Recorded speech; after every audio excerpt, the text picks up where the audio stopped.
que le casse-tête pour Rigobert sont aujourd'hui en dehors du jeu, du système de jeu, c'est les goals. Parce que derrière, on a un gardien qui assure, qui est le gardien, le choix du peuple, et on a un autre qui est un gardien international, mais qui, je veux dire quoi, qui ne remplit pas les besoins, alors les envies du peuple.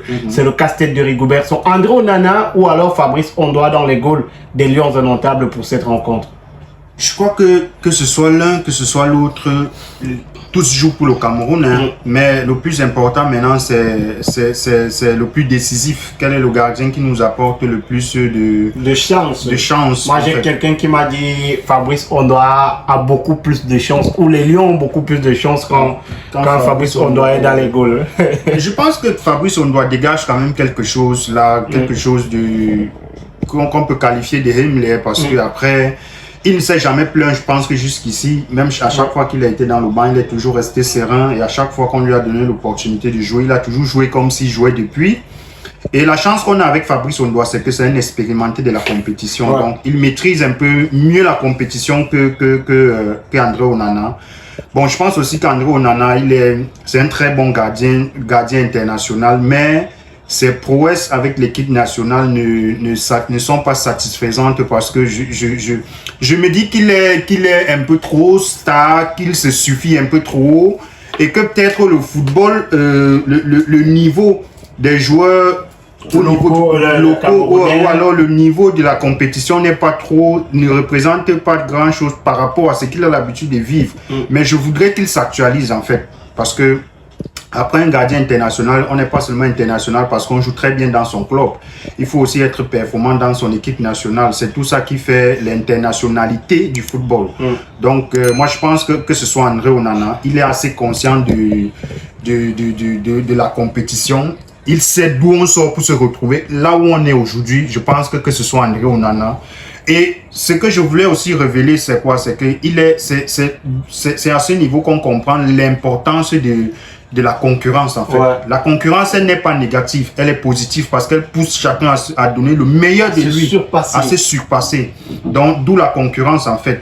Donc, moi je pense que aujourd'hui, André Onana est en train de se poser les questions. Est-ce que je ne serais pas en train de perdre ma place de numéro 1 dans cette équipe?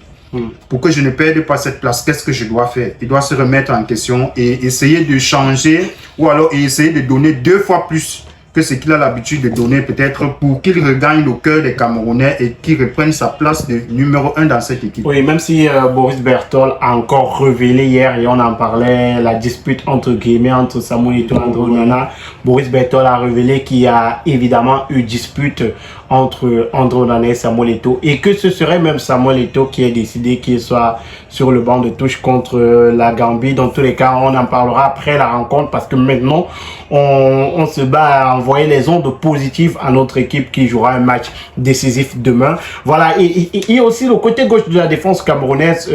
Au niveau du latéral gauche, on a Danny Yongwa qui est le latéral moderne, qui peut faire des remontées, qui peut revenir. Et on a un Noutolo qui est un peu celui-là qui rassure sur le plan défensif, même si offensivement ce n'est pas toujours trop ça. Toi, tu choisirais qui pour jouer à gauche, sur le flanc gauche de la défense, latéral gauche? Bon, moi je crois que je mise plus pour Noutolo. Noutolo. Toi, enfin, sélectionneur, tu prendrais Noutolo. Moi je prendrais Noutolo parce que la meilleure attaque c'est la défense. Tu vois. Moi, je prendrais Noutolo. C'est vrai qu'il fait des remontées, mais il n'est pas régulier dans les remontées, en fait. Parce que ce n'est pas trop son... Il n'en fait presque pas. Non, il en fait, mais ce n'est pas... Il n'en fait presque pas. Ce n'est juste pas fréquent. Ou alors, ce n'est pas la même fréquence qu'un latéral moderne, en fait. Tu vois. Mais je préférerais Noutolo parce qu'après, moi, il est très combatif, il est très défensif et il est très complémentaire dans la défense. Ça veut dire que par moment même, il peut se substituer en défenseur latéral en défenseur central lorsque le défenseur central monte ou qu'il sort. Donc, moi, je préférerais Noutolo pour ses compétences-là et pour son... Je veux dire quoi? Pour sa rage, en fait. Pour le Hemley. Parce que maintenant, Yongwa, et je dis toujours que la préférence d'un joueur, c'est en fonction de ce que nous propose l'adversaire, tu vois. Je pense qu'avec le Nigeria, il va falloir défendre et il va falloir marquer, tu vois. Et pour marquer, certainement, il faut que le milieu de terrain joue.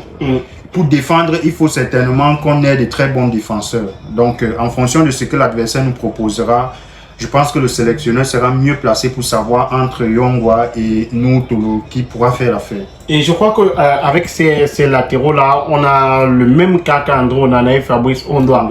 On a celui qui est moderne, qui joue comme on aime à l'international, et on a celui que le peuple adore. Voilà. Parce que le peuple adore nous, Tolo. Mais après, derrière moi, personnellement, je mettrais Dani Yongwa. Parce que je me dis que le football aujourd'hui, on a les latéraux qui sont offensifs. On l'a vu avec Marcelo au Real de Madrid, Daniel Alves au FC Barcelone. On le voit avec Hakimi au Maroc ou encore au Paris Saint-Germain. Ce sont des latéraux qui peuvent pousser très haut, qui peuvent soutenir leur milieu de couloir. Et si vous remarquez, si vous regardez bien la première rencontre des Lions en Ontario où vous avez Dani Yongwa qui est titularisé, vous allez voir que Georges-Kevin Koudou a beaucoup mieux joué cette rencontre-là par rapport à la deuxième rencontre contre le Sénégal, tout simplement parce qu'il avait de l'appui. Il avait un latéral qui pouvait venir dédoubler, qui pouvait passer dans son dos, qui pouvait venir l'appuyer, demander le ballon au pied, jouer avec lui. Et après, quand tu n'as pas un latéral qui peut venir faire ça, je pense que c'est un peu plus compliqué.